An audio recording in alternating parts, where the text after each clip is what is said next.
c'est Candy Shy et je suis ravie de vous retrouver sur ma chaîne Livresque. Aujourd'hui, on va faire une gazette de nouveau. On va parler de romance et on va parler de romance contemporaine.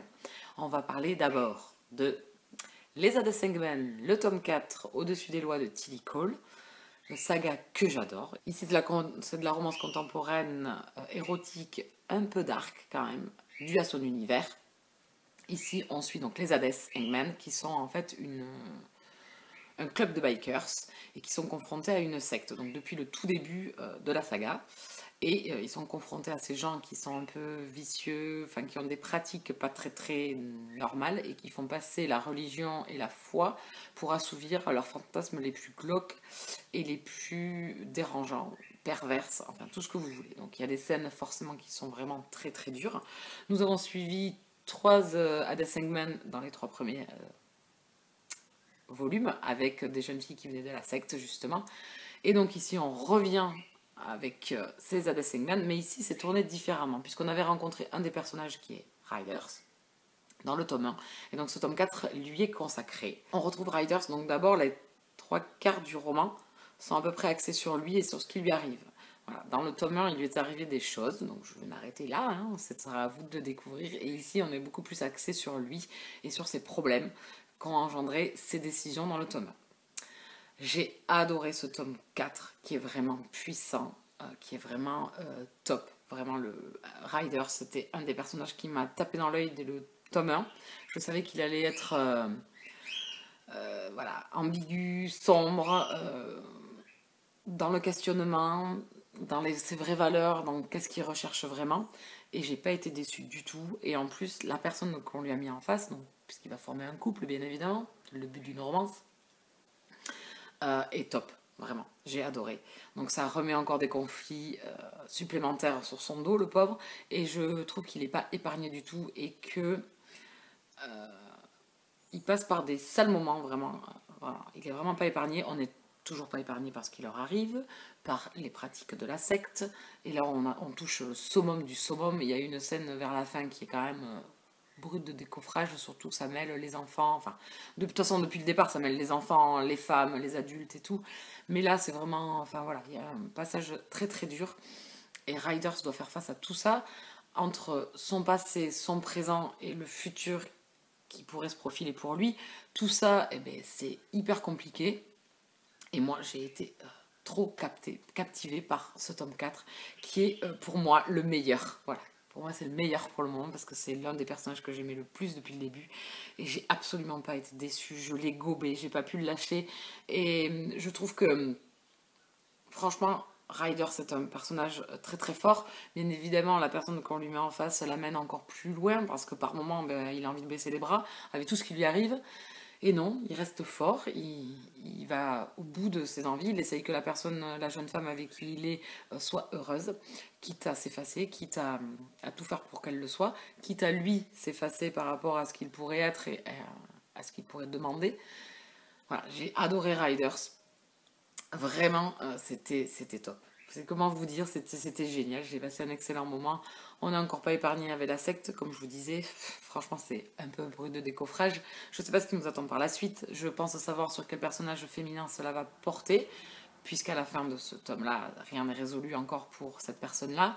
Voilà, il reste encore plein de choses à découvrir, à élucider, des personnes à aider. Et je trouve que les Hades Singman, dans ce tome 4 m'ont beaucoup déçu. Voilà, par leur façon de réagir. Alors, je comprends la façon de réagir, je comprends les actes qu'ils ont faits, mais quand on leur présente les choses sous un nouveau jour, en leur ouvrant un petit peu les yeux, ben non, ils sont tellement têtus et bornés qu'ils restent, ils sont persuadés d'avoir raison. Voilà, je trouve que c'est pas très correct. Voilà. Et puis bon, comme Ryder, c'est un des personnages que j'aime le plus. Voilà, j'étais à fond pour lui. Et j'ai aimé que les femmes se liguent un petit peu contre les abbesses, hein, pour les rabaisser un petit peu, pour les faire descendre un petit peu de leur piédestal. Voilà, il se passe plein de choses dans ce tome 4, plein de choses très intéressantes. J'espère qu'on va retrouver Riders dans les prochains tomes, parce que je trouve que c'est pas fini. Hein.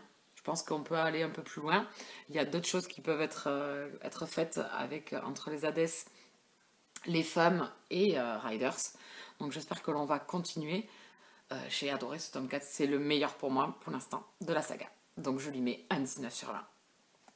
Et le petit point, juste pour vous parler du livre, puisque là on est passé en semi-poche, puisqu'on est passé dans la collection New Adult de chez Milady, puisque vous savez que chez Milady, enfin, dans cette saga-là, il n'y aura plus de poche. Donc voilà ce que ça donne. Voilà. Voilà. Donc on a un petit format avec un grand à côté. Les tranches ne sont plus du tout les mêmes. Donc voilà. Donc bon, je suis un peu déçue. Je suis un peu déçue par ça parce que voilà, je déteste dans ma bibliothèque, je suis très futile, je déteste dans ma bibliothèque que ça fasse ça. Voilà. Problème de lectrice, très existentiel. Voilà, c'était la petite parenthèse, on va dire. Ensuite, on reste en contemporain et on parle de Là où l'on sème, il ne fait jamais nuit de Séverine Delacroix. J'avais lu chez Michel Lafon de cet auteur ce roman-là, qui était vraiment excellent. J'avais passé un excellent moment. Et donc, l'auteur m'a contacté pour lire son nouveau roman. Donc c'est avec joie que je me suis empressée d'accepter, bien évidemment. Donc ici, on va suivre Mathilde et Félicité, qui sont deux sœurs, qui ont entre 30 et 35 ans à peu près, si j'ai bien suivi. On va suivre Eliane, leur maman, donc qui est une femme d'une soixantaine d'années. On va suivre les enfants de Félicité et on va suivre Germain, le mari de Mathilde. Donc vous voyez, il y a bien des personnages dans cette histoire-là. Donc Félicité est une jeune femme de 35 ans qui est mère célibataire. Elle a eu un premier garçon dont on ne connaît pas le papa. Et elle a une petite fille de 5 ans à peu près, qu'elle a avec un ex-conjoint, Charles, qui fait partie toujours de sa vie. Donc elle a un tournant où elle s'est largement effacée, qu'elle essaye de vivre pour ses enfants. Et Corentin, son fils, qui va avoir 10 ans, lui pose un ultimatum puisqu'elle avait promis de lui dire qui était son père lors de son anniversaire. Félicité se retrouve piégée puisque elle ne veut pas lui dire qui c'est. On ne sait pas nous non plus. Et Mathilde, sa sœur, quant à elle, est mariée à Germain et ils essayent d'avoir leur premier enfant. Difficulté d'avoir un premier enfant. Ils essayent désespérément. Donc chacun a ses problèmes. Eliane est une femme endeuillée alors que son mari est mort il y a une quinzaine d'années.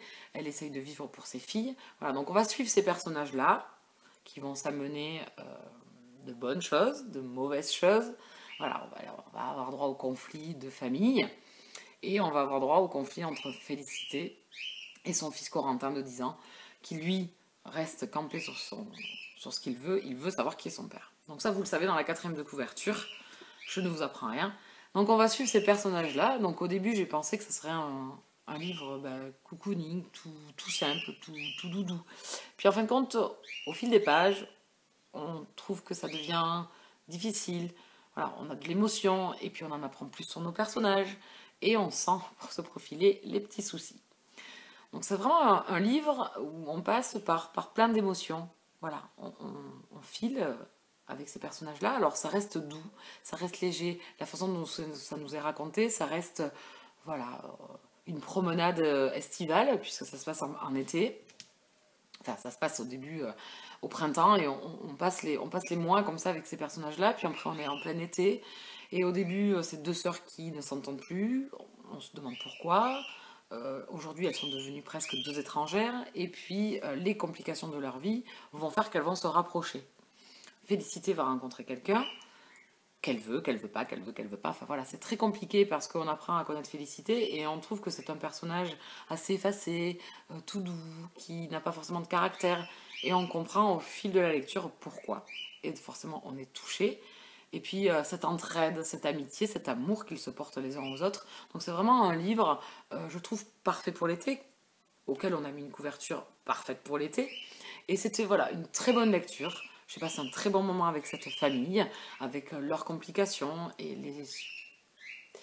les actes qu'ils font pour passer par-dessus, les événements qui se profilent en face à eux et comment ils font pour les traverser. Donc voilà, c'est une tranche de vie, c'est le type de lecture que j'aime beaucoup. Voilà, on se laisse porter, il ne se passe pas un milliard de choses, on va vivre avec Félicité et Mathilde dans leur vie quotidienne, dans leurs complications, dans leurs problèmes de vie, leurs problèmes de couple, leurs problèmes de célibat. Voilà, il n'y a rien de... Il n'y a pas d'action, c'est pas rocambolesque, c'est feel good, mais avec un thème quand même assez fort derrière.